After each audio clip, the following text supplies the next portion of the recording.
Every day of my life, I approach it with a state of empathy, right? Regardless of what color, what creed, what race you are, I look at people as human beings. I think that's important. But life is always about taking a stand and holding principles. So I want to explain what I feel like my stance is as a black male in this world, okay? And conversations that I've had with my brothers and sisters in the black community. And I want you guys to empathize with it and hear me on it.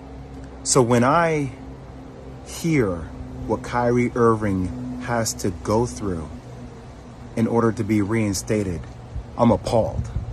I'm appalled. And let me give you examples of how I feel like we don't have the same energy and hold other people who have dealt with racial tropes accountable. So when Sarah Silverman does blackface, or when Don Imus says nappy-headed hose, or when Howard Stern calls somebody the N-word in the skit, or when Brett Favre takes money from the state of Mississippi, we don't ask them to get sensitivity training.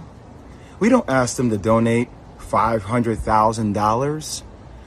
We don't ask them to meet with the Black National Caucus. They apologize. And then, you know what? The rest of the world moves on. But what I feel like is happening here, and that's how in the black community, like we've been told that's how the process works, right? Think about that, Bert. That's how the process works. Oh, somebody does a blackface. Oh, it was a misunderstanding. We got it. Okay. You know, is that person really racist? Probably not. Was it ignorant? Probably so. Okay. We understand it. We move forward. We don't like it. We would love to hold them accountable. But society and having a lot of black people in positions of power, we don't have the governability to do that. But what we feel like happens with Kyrie is even after an apology, it's not enough. We feel like there needs to be more. And a lot of people I've spoken to over the last couple of days talk about this thing. Older mentors of mine talk about buck breaking. So we talk about tropes. This is something that we feel like in the black community that happened way back in the day, where if there was a slave that was defiant, right, he got broken in front of everybody in order to show that he was not in a position of power. And that at the end of the day, he had to do what he was told to do because that's what was mandated of him. And there's a bigger situation going on. What's happening with Kyrie Irving? If the Nets don't want him to be there, just say you don't want him to be there. But we should hold everybody accountable, even owners of teams accountable with things that are happening in other countries, i.e. China and Uyghurs and the Muslim genocide that is occurring that we hear Enes Kanter talk about. But we don't keep the same energy for everybody. We pick and choose what conversational points we want to make more polarizing.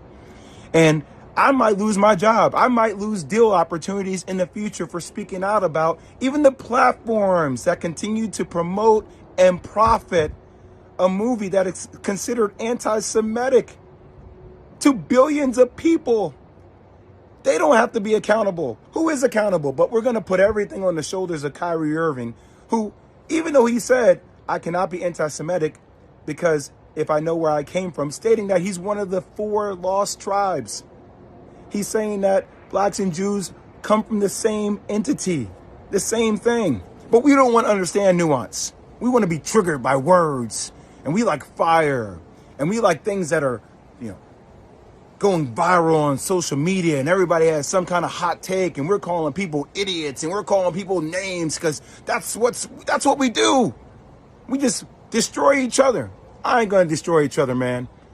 I'm not going to do that. Is Kyrie Irving anti-Semitic? Hell no. Could he have gone about it maybe a different way? That's what I would have advised him to do. But I'm not going to let you guys sit out here and make this dude out to be like he is a villain, like he is a bad person. He is looking to explore his heritage. Now, you can crucify me if you want. I don't give a damn anymore. It's time for people to start speaking out with nuance and speaking out on the principles they stand for. That's all I'll say. Peace and love. So first things first, big shout out to Jay Williams for actually coming in support of Kyrie. I feel like this is a very important thing that he did because it shows unity. It shows what unity looks like, and it shows how we as a people are supposed to be supporting each other. So whether you agree or disagree with Kyrie and what he said, or even with Ye at this point, what's most important is that we as a people learn to be unified in one front whenever any issue like this happen, and we see that Kyrie is trying to be made an example of. We need to be in support of him as a people. It's bigger than where you agree or disagree with him. It's bigger than that. This is something that we as a people have to start doing in order to come together, in order to get respect from people and stop betraying each other. And so what I want to do, I want to read from chapter 25 of the Moorish the Holy Quran of the Moorish Science Temple of America.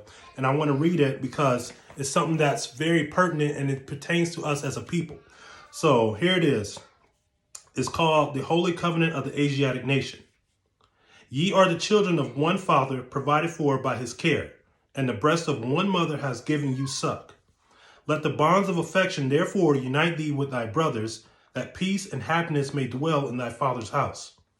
And when ye separate in the world, remember the relation that bindeth you to love and to unity, and prefer not a stranger before thine own blood. I'm going to read that part again. And prefer not a stranger before thy own blood. If thy brother is in adversity, assist him. If thy sister is in trouble, forsake her not.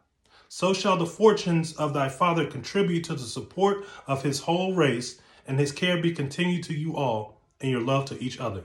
So with that being said, I want to encourage everybody to go and get a copy of this book. It's called the Holy Quran of the Moorish Science Temple. And I know some people may be thrown out by the word Quran, but we need to get past this stigma that if it's a religious book from another religion, that we shouldn't be reading it. Knowledge is for everyone. Knowledge is everywhere. And the more you start to read these books, the more you see the connection and the more you see how each of them are teaching the same principles. So we need to be able to unite our principles, which was what Jay Williams did, which is why I applaud him so much, because he's taking a stand despite his position, and who knows what's going to happen. I'm very interested to see how ESPN goes forward now with him. And if his airtime is cut off, we know why. It's because he's taking a stand and taking a stand with his brother. So with that being said, peace and love to you all. Remember, go get this book. If you're interested, you can get it off rvbaypublications.com, or I think it's on Amazon as well. Peace and love.